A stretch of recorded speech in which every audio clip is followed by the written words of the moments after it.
Training harder might be the reason why your performance is getting worse. When your body doesn't have enough available energy, any further training sessions at the professional and elite level pushes you toward physiological death. The longer it goes on, the closer you get to injuries, burnout, and months of lost progress. Years ago, I was working with a professional fighter, the European boxing champion.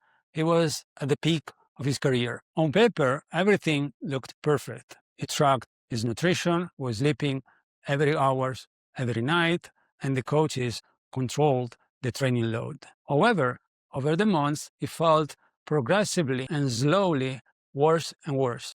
When he came to me, he told me, "Shanti, my leg feel like concrete. They feel heavy and I have low energy. I don't know what's the problem." I did a full assessment and everything was very clear to me. He was performing below the threshold of his energy availability. For months, he was expending more energy than the calories he was taking in.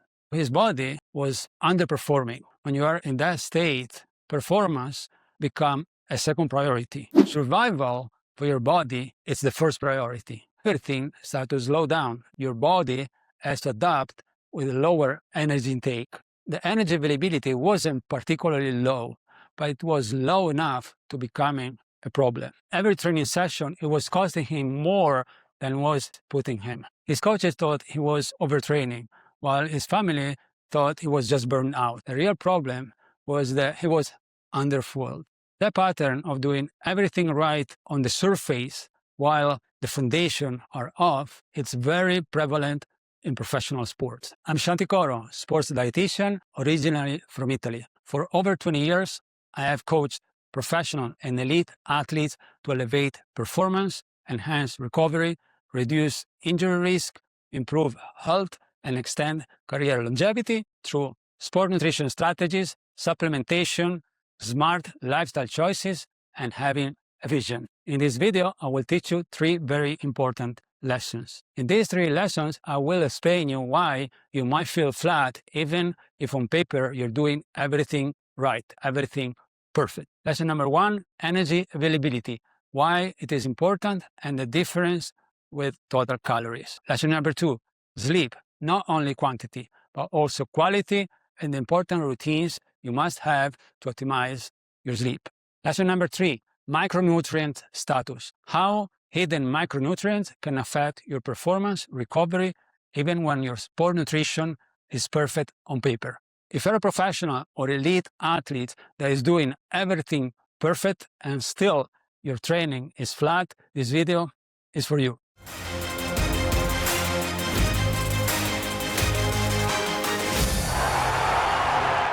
Understanding these 3 lessons will change completely the way you look at performance and recovery. Lesson number 1, energy availability. What is it? In simple words, is the energy left after your body has performed its vital function and your training is over. That can be positive or negative. And when it's negative, it's when you run in problems. Your body needs adequate energy to function and perform at its best. We're talking about basic functions, hormones, immunity, recovery, brain, bones. They all require adequate energy. And when you run short, that's when problems begins at all these levels. The evidence-based threshold for energy availability is 45 kilo per fat-free mass per day. That's the minimum to function optimally. The more you move away from energy availability threshold, the more things get worse. You will observe your power going down, your ability to maintain efforts getting worse, you're irritable, you're moody, your sleep is not as it used to be, you get sick often. If you are a female athlete, you lose your period, which is common, but it's not normal. You're generally feeling off. You don't feel as you used to be, and you don't understand why. These are signals that your body is sending you. And usually, the intervention is the worst. And usually, the reaction is exactly the wrong one. I have to train harder. I have to put more rules into my diet.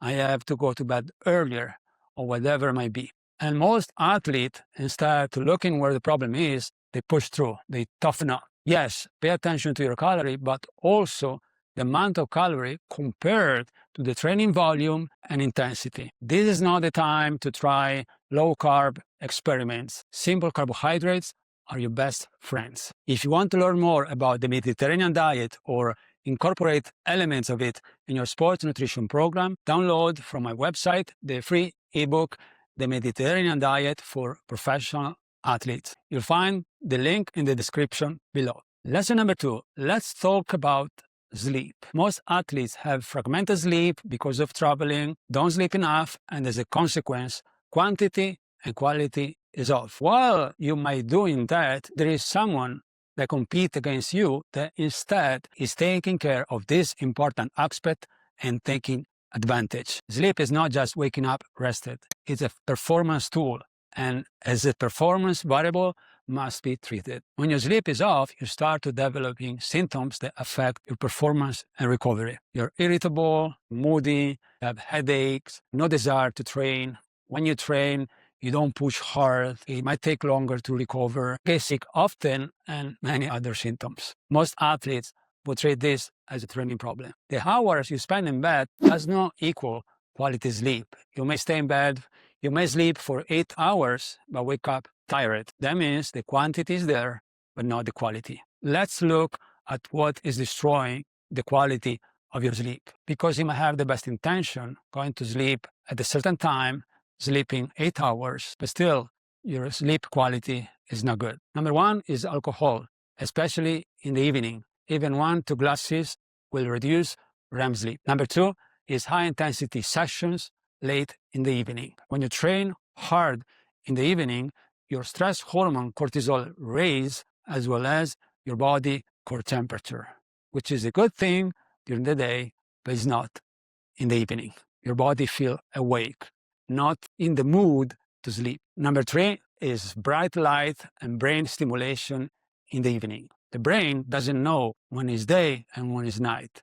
It's a signal that the eyes send when they receive bright light or darkness. When you have bright light all over your house, especially bright light, your brain think is 12. How do you sleep at 12 p.m. during the day? Unless you're tired, not very good.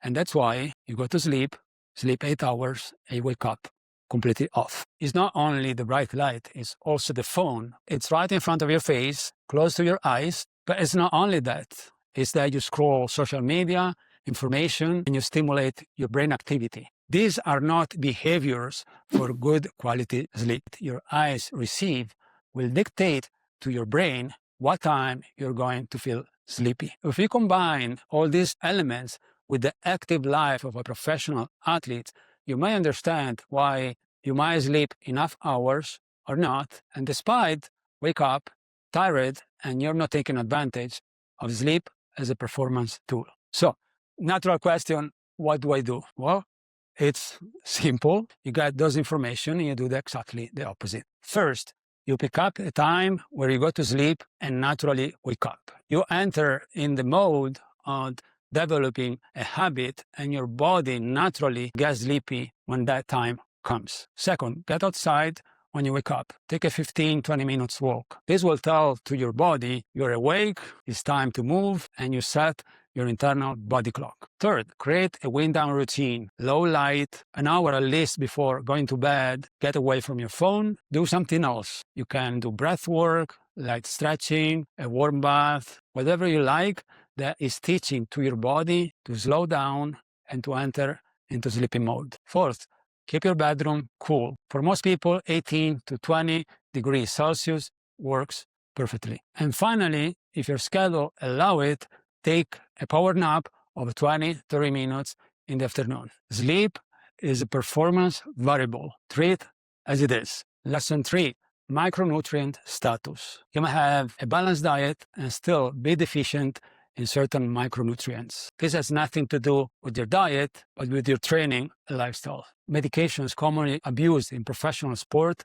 may cause gastrointestinal distress. Anti-inflammatory, painkillers, and many other medication, when taken too often, as it happens in professional sports, may affect absorption. Not only that, the intensity of the training and also the volume can affect your gastrointestinal tract and the way your body uses nutrients. The most common deficiency is iron, not only in women. Iron is involved in carrying oxygen to the tissues and, as a consequence, energy production. If you're low in iron, you might feel tired and have symptoms of iron deficiency anemia.